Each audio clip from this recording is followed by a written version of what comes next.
والصلاة والسلام عليك يا رسول الله. أما بعد، أعوذ بالله من الشيطان الرجيم. بسم الله الرحمن الرحيم. وأما بنعمة ربك فحدث. صدق الله العلي العظيم وصدق رسوله النبي الكريم، ونحن على ذلك لمن الشاهدين والشاكرين والحمد لله رب العالمين. سرسوئے روزہ چکا پھر کس کو کیا، دل پر تعبیر لگ دیا پھر کس کو کیا، تیری دوزخ سے کچھ چھینا نہیں، خلد میں پہنچا لگا پھر کس کو کیا. نہ ہو آرام جس بیمار کو سارے زمانے سے، نہ ہو آرام جس بیمار کو سارے زمانے سے، اٹھا لے جائے تھوڑی خاک ان کے آستانے سے. نہ کیوں اللہ ان کی طرف سو پیار سے دیکھے، جو ملتے ہیں اپنی آنکھیں تمہارے آستانے سے. یا رسول اللہ جگہ تھوڑی سی دے دے بہرے مدفن اپنے کوچے میں. یا رسول اللہ جگہ تھوڑی سی دے دے بہرے مدفن اپنے کوچے میں. لگا دے میرے پیارے میری مٹی بھی ٹھکانے سے، لگا دے میرے پیارے میری مٹی بھی ٹھکانے سے. درود شریف کا نذرانہ پیش کریں، پڑھیں اللہم صلی علی سیدنا شفیعنا حبیبنا مولانا محمد بارک وسلم. صلاۃ و سلام علیک یا حبیب یا رسول اللہ صلی اللہ تعالی علیہ وسلم. حضرات، آپ دیکھ رہے ہیں کہ علماء کرام جلوہ افروز ہیں. استاد گرامی استاد العلماء حضرت علامہ مولانا شاکر علی صاحب قبلہ، حضرت مولانا مظہر القادری صاحب قبلہ، حضرت مولانا محمد صاحب قبلہ، حضرت مولانا منصرف صاحب قبلہ، حضرت مولانا عبد المنان صاحب، حضرت مولوی علی صاحب قبلہ، مولانا مولانا صاحب قبلہ، اور یہ تمام حضرات جلوہ افروز ہیں. آپ سب بھی موجود ہیں.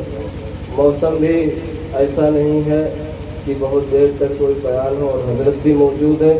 انشاءاللہ حضرت کا آپ تھوڑی دیر بیان سماعت کریں گے.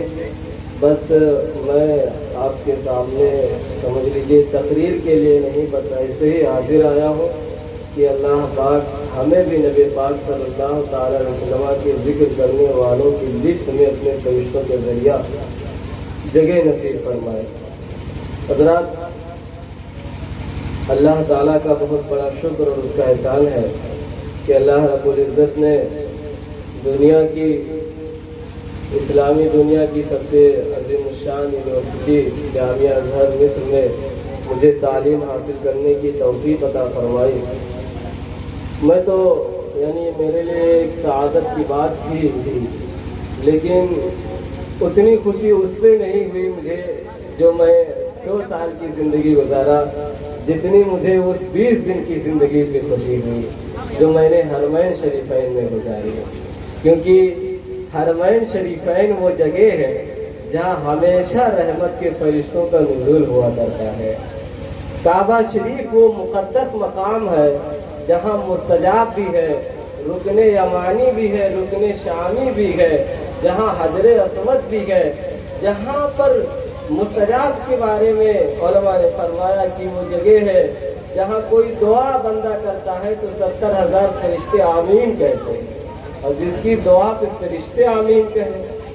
اور وہی وہ پتھر کا سب ہے. حضور پاک صلی اللہ تعالی علیہ وسلم نے جس کے متعلق فرمایا، ترمذی شریف کی حدیث ہے کہ یا جابر ان بمکہ کان حجرا یسلم علی وانا اعرفه الى الان. فرمایا اے جابر، مکہ میں ایک پتھر تھا جو جب میں اس کے پاس سے گزرتا تھا تو مجھے سلام کرتا تھا، اور میں اسے اب تک کے جانتا ہوں.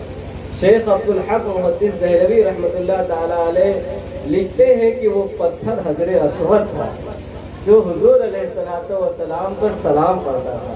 یہی وجہ ہے کہ کعبہ شریف میں بے شمار پتھر تھے، لیکن سب کو باہر کر دیا گیا، صرف ایک پتھر باقی رکھا گیا. اور اس پتھر کو کیوں باقی رکھا گیا؟ شیخ محقق فرماتے ہیں کیونکہ وہ میرے نبی پر سلام پڑھتا تھا.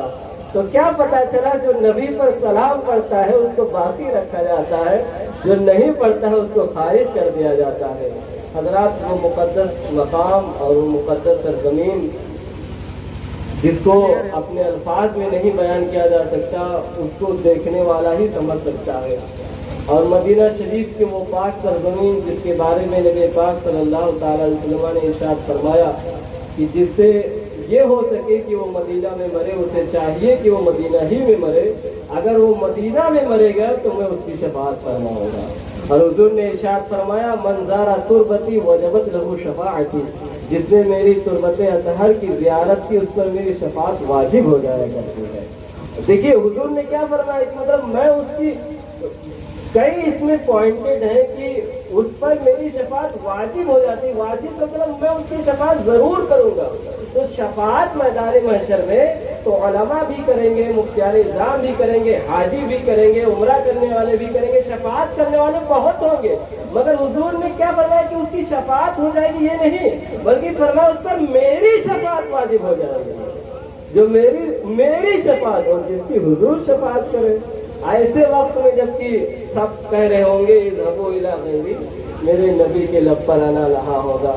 حضرات وہ جو منظر مدینہ طیبہ کا ہوتا ہے یقیناً وہ بیان سے باہر ہوتا ہے۔ میں آپ سب سے یہی گزارش کروں گا کہ نبی پاک صلی اللہ تعالی وسلم کی بارگاہ میں کثرت سے درود شریف پڑھا کریں اور یہ نیت رکھیں کہ آقا کریم صلی اللہ علیہ وسلم اپنی زیارت کے لیے ہمیں بلا لیں، اور جو کثرت سے درود شریف پڑھے گا میں آپ کو یقین اور اعتماد کے ساتھ کہہ رہا ہوں، اور نبی پاک صلی اللہ علیہ وسلم کے روضے پاک کی طرف لو لگائے رہے گا تو حضور علیہ السلام اپنے دربار کی حاضری کے لیے ضرور بلائیں گے۔